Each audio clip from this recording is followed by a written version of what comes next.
RadioKingOnline.com. Keep locked. This is Rob White from Radio King Online, Best of British show every Thursday from 3 to 5 p.m. I am here with one of the most highly acclaimed artists of the UK. It is, of course, Professor Green. Welcome, man. How you feeling? I'm good, man. How are you? I'm okay, man. You look a bit worse for wear. Oh, thanks. That's the nicest thing anyone said all day long. No one else has drawn attention to it. I guess I've been doing that by, drinking cider and going, yeah, I've had 2 hours kip and I got really drunk last night.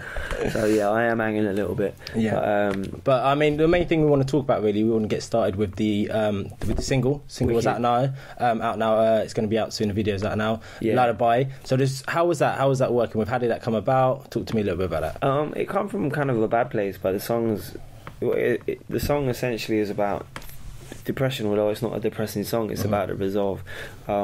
Depression is something personal to me. I've encountered it myself. I've seen what it done to my dad. He committed suicide.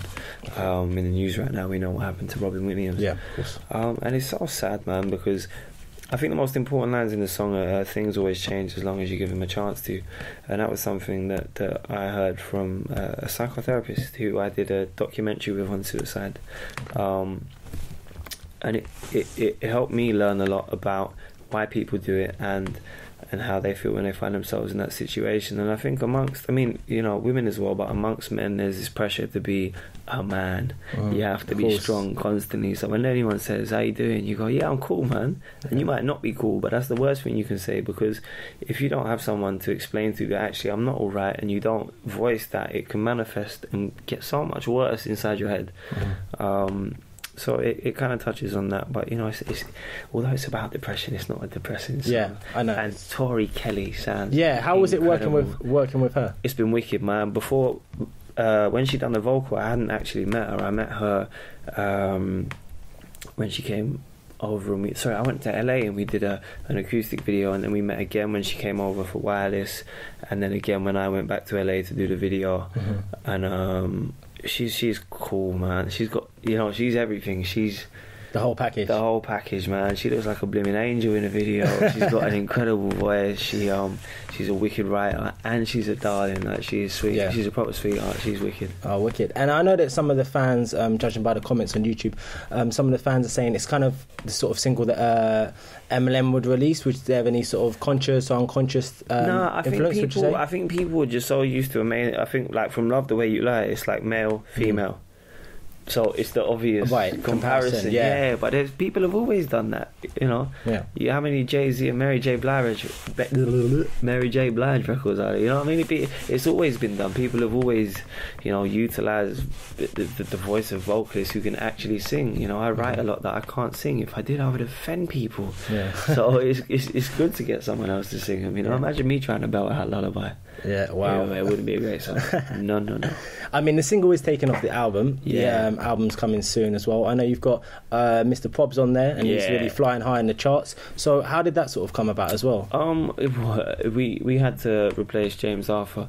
Okay. Yeah, which was a shame because he sounded wicked on it, but Mr Probz blooming killed it, man. Yeah. Like, he really did. It's one of them ones where I was like, how can anyone do what James did? And he didn't do what James did. He done his thing and put his own flair on it, that sort of thing. But he's wicked, man. He's a blooming wicked vocalist. That track Waves, it just wouldn't start off, would it? No. he was riding that way. That was a terrible pun, but the song did incredible, man. It's one of them songs that just, I don't know, like, I think it's going to be about for a lot longer as well. It's incredible how long he was in the charts for that for. I haven't had the pleasure to meet him yet, though. Oh, no? No, I couldn't be there when he recorded it, which was a shame, but we'll get a chance to buck up soon. We're going to do the video. I think that's going to be the second single. Yeah, Little Secrets. I wrote that with Kid Harpoon. So you said that it's kind of a replacement. It was a replacement in a sense of what happened with James Arthur. Is there any particular reason why James couldn't feature on the album? Yeah, the label just weren't up for it, man. Like, after he done what he done, they were like, it's hard enough to get on radio as it is, so we can't have him on the record. He kind of put himself in a position with all that stuff, and I think it's hard. Part of me thinks it's unfair because he says stuff that rappers say all the time, right? But people don't look at him as a rapper. I think when you go the X Factor route, you only have one route to take, and you have to be squeaky clean, otherwise they're gonna you know, they're going to rip you to pieces. Yeah, of course. And he's got an incredible voice and incredible talent, so hopefully you can get beyond it and get back on track, you know. So it's been a couple of years since your last album, and since then, you know, you've gone off, you've done your own thing, sort of worked with your personal life, and of course you got married, so congratulations on your big marriage. So how's married life? I got commiserations in my last interview. Oh, really? Well, how is it? Like, married life's cool, man. Like, it's one of those big life decisions that once you make it, it goes away and you don't have to think about it anymore. I never saw myself as a person that would get married so blooming soppy, and then you know, you meet someone and you go, fall in love, boy meets girl, right? Would you say it's influenced your music at all? Nah. I mean, I touch on certain subjects, mostly just the stupid stereotypes that people have made. Oh, he's going to be posh now. Oh, he's sold out because he's married a posh bird. Like, what? I have to marry a hood rat because I'm from Hackney. Like, what is it? Well, what the hell? Like, how can you dictate to me who I have to marry? Like, we're all entitled to meet who we want and to enjoy whoever we want. You know what I mean? And get on with it. You can't abide by other people's pressures. Of course. And so the next step is obviously a couple of kids. Wife now. The kids is next on the thing. I had absent parents, well, absent father mostly, and I don't ever want to be that. So we're just gonna hold out. Like, I want to enjoy marriage for a bit, man. Yeah.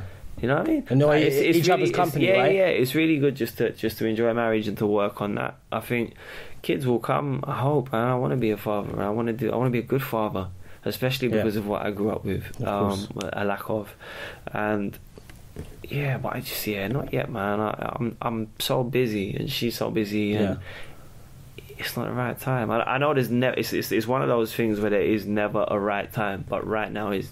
It's definitely not the right time. Yeah. And so we just bring it back to music.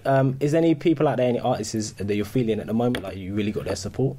Yeah, man. I just did a track with, Cass was on the remix, and Dream McLean was on the remix of Not Your Man. Yeah. And I just did a track that's going to be on the Lullaby package called Hugs and Kisses with Fekky and Stormzy. Oh, wicked. Yeah. Oh, man, Stormzy doing real big things, man. Fekky went crazy, right? He went in on the song, bruv. You know, like sometimes you might get a verse back from someone and it's just a cool verse. Like Fekky went in. Boom, boom, bang. And it's going to be good for people to remember, because a lot of people are new to me. Like, they know me from the commercial success. Right. You know, a lot of youngers and whatever don't know me from how I came up and what I was doing before the commercial success. So it's going to be good for people to hear me rap my ass off again, you know. Okay. And I'm back in that mood. We're going to do an F64 fire in the booth. I'm back to rapping bars again. Yeah, I'm enjoying it again. For a little while, I had to leave everything. I'd done, you know, the first 2 albums were back to back. It was 4 years of just working. Yeah. And it was nice to just take a little break, and there was good and bad. You know, I got hit by a car, I got married, I got nicked, but it gave me a lot of stuff to talk about at least. So for good or bad, I am where I am, and I feel good about things againg.